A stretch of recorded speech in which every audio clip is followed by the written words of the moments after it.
بسم اللہ الرحمن الرحیم۔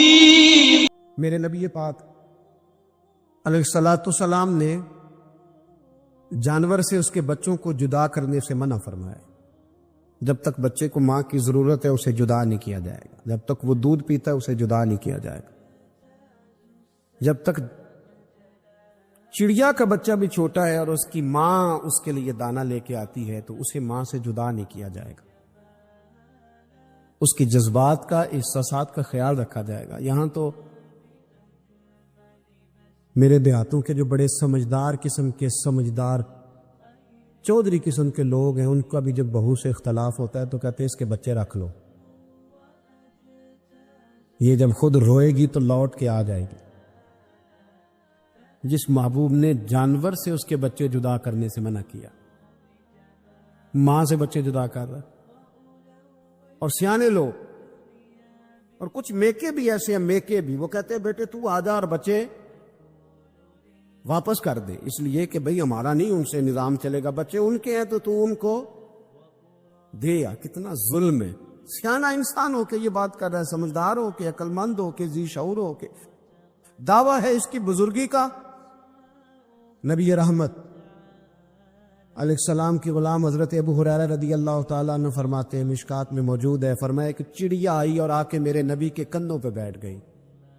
جانے اس چڑیا نے کیا کہا کہ محبوب کی آنکھوں میں آنسو آ گئے۔ حضور روئے اور فٹافٹ حضور اٹھے، فرمایا کون اس کے بچے اٹھا کے لایا ہے؟ کس نے اس کے بچے اٹھائے؟ کون ہے؟ جلدی بتاؤ۔ حضرت ابو ہریرہ کہتے ہیں ایک صحابی ہے کہ یا رسول اللہ مجھے ذرا پسند آ گئے تھے تو میں اٹھا لایا ہوں۔ حضور نے فرمایا اسے واپس کر دے، ورنہ یہ ایک میری بارگاہ میں شکایت کر رہی ہے تو قیامت میں بھی تیری شکایت کرے، اور جا وہیں رکھ کے آ جہاں سے تو اٹھا کر کے لایا تھا۔ میرے دوستو، دین اتنے اعلیٰ حقوق بیان کرے جانوروں کے اور انسان اس سے آگے بڑھ کے انسانوں کے ساتھ سلوک کرے۔ اور یہ بھی یاد رکھ لے کہ شکار ضرورت کے لیے کھیلنا جائز ہے، شوق کے لیے کھیلنا جائز نہیں ہے۔ آپ شوق کے لیے جانور مار کے گھر آ گئے، شوق کے لیے جانور مارا اور گھر آ گئے۔ معاذ اللہ تعالیٰ ایسے بھی شہزادے ہیں سیاستدانوں کے، سیٹھوں کے، نوابوں کے، جو کہتے ہیں کہ ابھی وہ کوئی کھانے کے لیے تھوڑی شکار کر رہا ہے، وہ تو نشانہ پکا کر رہا ہے اپنا۔ معاذ اللہ نشانہ سمجھ کے جانور کو مارا جائے گا۔ اور یہاں تک باتیں سننے میں ملتی ہیں کہ جانور باندھا جاتا ہے، اس پہ نشانہ کیا جاتا ہے۔ رسول پاک علیہ السلام نے لعنت فرمائی ایسے شخص پر جو بندھے جانور پر نشانہ لگاتا ہے۔ یہ ہمارے شوق ہیں، یہ بڑائی کی علامت ہے۔ چار پیسے آیا تو لوگوں نے یہ شوق پال لیے، اور بے دریغ جانوروں پر لوگ بندوقیں اٹھائے گھومتے ہیں۔ حضرت محی الدین ابن عربی کہا کرتے ہیں کہ جس کو پورا ہفتہ ہو گیا نا، وہ طریقت کا مسافر بھی۔ جاگ رہے ہیں آپ حضرات؟ کہتے تھے جس کو پورا ہفتہ ہو گیا نا، طریقت کا مسافر بھی ہے، پر اللہ رسول کی یاد میں رویا نہیں۔ فرماتے تھے مجھے تو اس کے ایمان پر شک ہونے لگ گئے کہ 8 دن ہو گئے اسے خیال ہی نہیں آیا۔ حضرت عمر میدان میں جس شخص کے کبھی پاؤں نہیں لڑکھڑائے، اللہ رسول کی بات آتی تھی تو دریا بہتے تھے آنسو۔ یہاں حال ہی کوئی نہیں، خشک جملے اور جناب موٹے موٹے تراشے ہوئے فکرے اور لفظوں کی ہیرا پھیری، اس کے علاوہ کوئی چیز نظر ہی نہیں آتی۔ حضرت عمر رونے لگے، آخری وقت ہے، تڑپ رہے ہیں، آنسو بہہ رہے۔ حضرت عبداللہ ابن مسعود آ گئے، انہوں نے کہا عمر تیری ہجرت بھی بڑی باکمال تھی، تیرا اسلام قبول کرنا بھی بڑا ہی باکمال تھا، حضور بھی تجھ سے ہمیشہ راضی رہے۔ عمر تو روتا کیوں ہے یار؟ بات تو یہ ہے کہ جب تو نے خلافت سنبھالی تو پھر تیرے طریقے بھی باکمال ہی تھے، اور جب تو میدان میں اترتا تو پھر بھی تیرے معاملات باکمال تھے، اور جب تو مال غنیمت بانٹتا تھا پھر بھی تو باکمال۔ یار ہر موقع پہ تو باکمال تھا تو جاتے دفعہ روتا کیوں ہے؟ ان کا استغفار دیکھو، ان کی توبہ دیکھو۔ حضرت عمر پھر رو پڑے، کہنے لگے عبداللہ لوگوں کو میری نیکیوں کا پتہ ہے، گناہوں کا تو نہیں نا پتہ۔ وہ تو میں جانتا ہوں یا میرا مالک جانتا ہے نا، نیکیاں تو سب کے سامنے۔ پر من آنم کے من دانم، جو اندر چھپے ہوئے گناہوں کے ڈھیر ہیں وہ تو میں جانتا ہوں. تو نے میرے کلمہ پڑھنے سے لے کر میری حکومت تک میری ساری نیکیاں گنوائی ہیں. اب دعا کر میرے لیے کہ رب میری نیکیاں اور بدیاں برابر برابر کر دے. مجھے درجہ نہیں چاہیے، بس اللہ مجھے معاف کر دے. درجوں کی ضرورت نہیں ہے. یہاں تو لوگ درجات لے کے بیٹھے. حافظ کہتا ہے کہ میں جتنے آیتیں ہوں گی اتنے میرے درجے بلند ہوں گے. پہلے درجے والا کام تو کوئی کرنا. مولانا کہتے ہیں کہ نور کے ممبر پہ بیٹھوں گا. بھائی پہلے بتا نور کے ممبر کی طرف تیرا سفر بھی جاری ہے کہ نہیں؟ تاجر کہتا ہے کہ میں سخاوت کروں گا تو حضرت عثمان کے ساتھ جگہ ملے گی، پر حضرت عثمان کی سخاوت اور اپنی سخاوت کا فرق بھی دیکھ. مجاہد کہتا ہے کہ میں نبی پاک کے جہاد والے صحابہ کی پشت پہ رہوں گا تو پہلے اپنے کام تو دیکھ. اور جب ساری باتیں سمجھ میں نہ آئے تو پھر اللہ کی بارگاہ میں استغفار کر. پھر بیٹھ. بڑے لوگ استغفار کرتے، معافی چاہتے، اور یہ استغفار پھر اتنا کرم کرتا، اتنی آسانی کرتا، اس قدر بہتری کرتا کہ وہ مانگ تو اپنے گناہوں کی معافی رہے ہوتے تھے اور اللہ رحمتوں کے دروازے کھول دیتا تھا. اللہ ان پر کرم کے.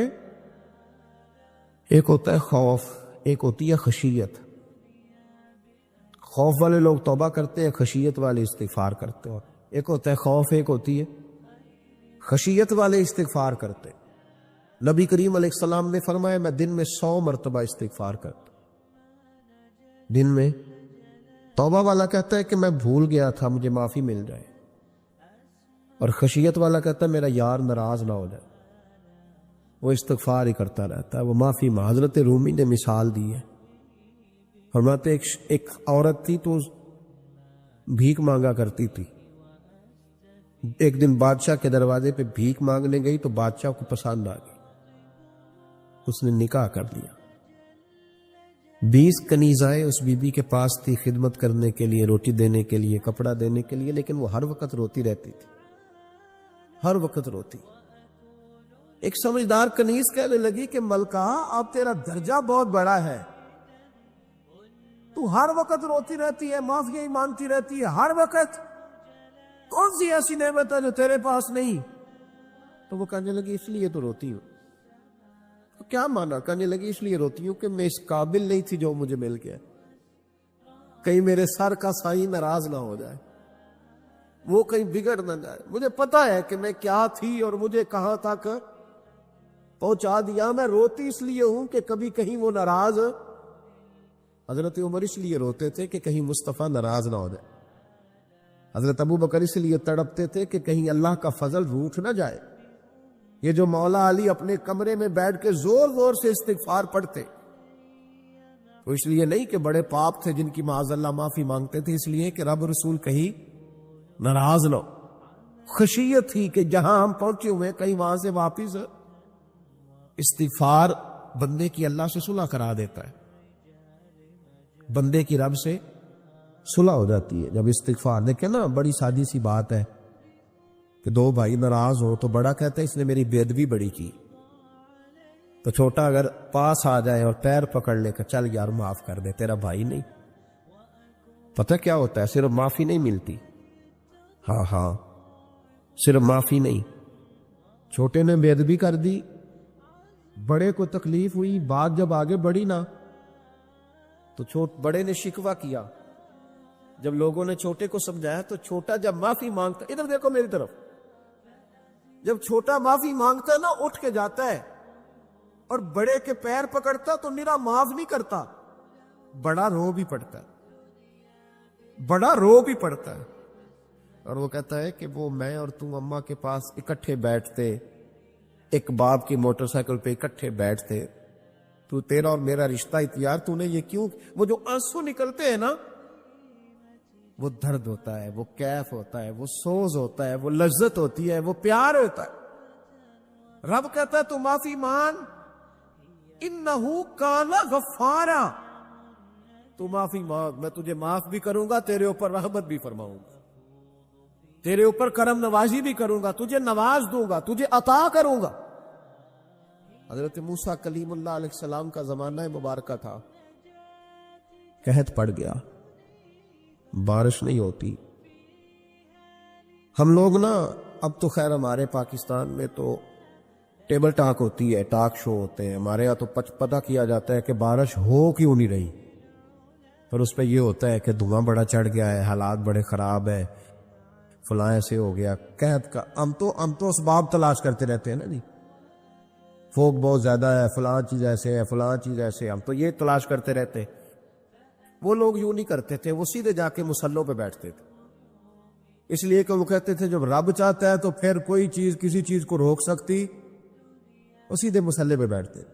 اعلیٰ حضرت فاضل بریلوی رحمۃ اللہ علیہ کے پاس ایک مولانا محمد حسین آئے, وہ فلکیات کے بڑے ماہر تھے. تو اعلیٰ حضرت نے فرمایا ذرا ستاروں کا حساب لگا کے دکھاؤ, بارش کب ہوگی؟ کہنے لگا پورا مہینہ تو نہیں ہوگی. تو اعلیٰ حضرت رحمۃ اللہ علیہ فرمانے لگے کہو کہ میرا علم کہتا ہے مہینہ نہیں ہوگی, اللہ چاہے تو ابھی ہو سکتی ہے. کہنے لگا جی وہ تو ٹھیک ہے پر میرا علم, وہ جیسے روز لوگوں نے پیر نیٹو سین شاہ صاحب نہیں کھولے ہوتے کہ بارش کب آئے گی, اور اس کی طرف نہ دیکھ, مصلے پہ بیٹھ, مہربانی کر مصلے پہ بیٹھ, اللہ کی بارگاہ میں حاضر ہو, اسے معافی مانگ, اسے منا تاکہ وہ رحمت کی بارش. کہنے لگا جی میرا علم کہتا ہے. تو اعلیٰ حضرت فرمانے لگے پھر وہی بات, تو کہے اللہ چاہے تو بارش ابھی, لیکن یہ جو اڑ گئے ہیں نا بیچارے, یہ اڑ ہی گئے ہیں, یہ جہاں الجھ گئے ہیں وہاں یہ لوگ الجھ گئے. اللہ ہمیں الجھنے سے محفوظ فرمائے. اعلیٰ حضرت اٹھے تو فرمایا ٹائم کیا ہوا ہے گھڑی پہ؟ کہنے لگا جی 12. تو اعلیٰ حضرت نے گھڑی گھمائی, اب کیا بج گیا؟ کہنے لگا 4 بج گئے. فرمانے لگے بج گئے نا 4. کہنے لگا جی آپ نے گھڑی گھما جو دی ہے. فرمانے لگے اللہ بھی جب چاہے تو ستارے گھما دیتا ہے, اللہ بھی ستارے گھما دیتا ہے بارش. کہنے لگا جی وہ تو ٹھیک ہے پر مہینہ نہیں ہو سکتی. اڑا ہوا بندہ, اس کا کوئی علاج ہے؟ جو اڑ جو جائے اس کے لیے قرآن کہتا ہے وَإِذَا خَاطَبَهُمُ الْجَاهِلُونَ قَالُوا سَلَامًا, اسے سلوٹ کرو دور سے, اسے کو تو جان اور تیرا. کہنے لگا جی ہو نہیں سکتی پورا مہینہ. فرمانے لگے یار تو جا اپنا کام کر. وہ شخص کہتا ہے میں نے دروازہ کھولا اعلیٰ حضرت کا, کمرے سے باہر نکلا تو تیز بارش ہو رہی. واپس آیا تو میں نے کہا احمد رضا یہ عقیدہ کہاں سے لیا ہے؟ فرمایا دروازہ مصطفیٰ سے لیا ہے صلی اللہ علیہ وسلم. تو یاد رکھیں کہ اللہ کو منانا چاہیے, استغفار کرنا چاہیے, اس کی برکات. حضرت موسیٰ ساری قوم کو لے کے نکل گئے. آؤ بھائی میدان میں اللہ کی بارگاہ میں استغفار کریں اور بارش کا سوال کریں, بارش مانگے. جب باہر نکلے دیر تک دعائیں ہوتی رہیں تو حضرت موسیٰ علیہ السلام کو رب کریم نے وحی فرمائی کہ موسیٰ آپ کی قوم میں نے ایک شخص ہے جس کو 40 سال ہو گئے نافرمانی کرتے, اس نے رب سے صلح نہیں کی. کتنے لوگ ہیں؟ ایک, اور 40 سال سے وہ نافرمان ہے, اس کو مجمع سے نکال دو بارش ہو جائے گی. اگر ایک گناہگار کی وجہ سے بارش رک جاتی ہے اور جہاں دروازے کھلے ہوئے ہوں, جہاں تنہائیاں خوفناک ہو, اور جہاں تباہی اتری ہوئی ہو, اور جہاں لوگ کروڑوں روپیہ مال ہڑپ کر گئے ہوں, اور جہاں علماء کو ہتھ کڑیاں لگا کے ٹھنڈی زمینوں پہ لٹا دیا جائے اور قوم کہہ رہی ہو اچھا ہوا اچھا ہوا, اور لوگ پھبتیاں اڑا رہے ہوں, مذاق کر رہے ہوں, تو پھر اس قوم پہ کس طرح کر کے فضل الہی. اور یہ مولوی کا معاملہ نہیں, یہ تو ممبر رسول کا معاملہ ہے. میرے مصطفیٰ نے یہ نہیں کہا پیر میرا وارث ہے, حضور نے فرمایا عالم میرے دین کے وارث ہے. ہاں حضور نے فرمایا جس نے عالم کے چہرے کا دیدار کیا سمجھے میں نے اپنے نبی کی زیارت کی ہے. لیکن یہاں تو خیر یہ عنوان نہیں, ورنہ میں اس پر جاتا. ہائے, تو کہا ایک بندہ ہے 40 سال سے اللہ کی نافرمانی کر رہا ہے, وہ اگر نکل جائے تو بارش ہو جائے گی. حضرت موسیٰ نے اعلان کر دیا بھی ایک شخص ہے, وہ اگر نکل جائے تو بارش ہو جائے گی. پتہ تو ہوتا ہے نا سب کو, مجھے بھی پتہ ہے کہ میں اندر سے کیسا ہوں, اور آپ کو بھی خبر تو ہوتی ہے نا جی. جب بات ہو رہی ہوتی ہے تو پھر پتہ تو چلتا ہے نا کہ بات کہاں جا کے سیٹ ہو رہی ہے، پتہ چلتا ہے نا، اسے ابھی چل گیا پتہ، اب اندر ہی اندر رونے لگا۔ اور دیکھو امام رازی اور امام غزالی دونوں نے لکھا ہے کہ اس درد سے رویا، اس درد سے کہ ادھر والے کو بھی پتہ نہ چل جائے، مجمع کے اندر کھڑا ہے اور ادھر والے کو بھی استغفار، دیکھو ادھر والے کو بھی پتہ نہ چل جائے اور ادھر والے کو بھی کہیں ہجوم میں غم میں بھی توہین ضبط غم نہ ہوئی، ہم اس احتیاط سے روئے کہ آنکھ نم نہ ہوئی، ہجوم میں غم میں بھی توہین ضبط غم نہ ہوئی، ہم اس احتیاط سے روئے کہ آنکھ نم نہ ہوئی، روئے بھی پر کسی کو آنسو نہیں دیکھنے دیے۔ اب اس درد سے کہتا ہے اللہ تو معاف کرنے والا ہے نا، تو معاف کرتا ہے، پردہ پوشی کرتا ہے، اور مالک اگر لوگوں کو پتہ چل گیا تو میرے تو بچوں کا بھی جینا حرام کر دے گا، یا اللہ میری تو آنے والی نسل بھی تڑپ کے وقت گزارے گی۔ مالک تو معاف کر دیا کرتا ہے، لوگ نہیں معاف کرتے، اے اللہ یہ میری خوبیاں بھول جائیں گے، میری خامیوں پر بات، مالک میں یہ ذلت نہیں برداشت کر سکتا، فضل فرما۔ حضرت موسیٰ نے دوبارہ اعلان کیا، نکلتے ہو کہ نہیں نکلتے؟ پھر تڑپا، خداوندا مجھے بے آبرو نہ کر، یہ ذلت اور رسوائیاں یہ نہیں برداشت ہوتی، اللہ درگزر فرما۔ حضرت موسیٰ نے تیسرا اعلان کیا، نکلتا ہے یا میں پھر اس کا نام لوں؟ اللہ سے پوچھ کے نام لوں اس کا، بتاؤ کون ہے؟ اب تو تڑپ گیا، کہنے لگا مالک میں تیری بارگاہ میں استغفار کرتا ہوں، آئندہ نہیں کرتا، آئندہ نہیں کرتا۔ یہ لفظ ادا کیے، بندہ کوئی بھی نہیں نکلا، رب کریم نے بارش عطا کر دی۔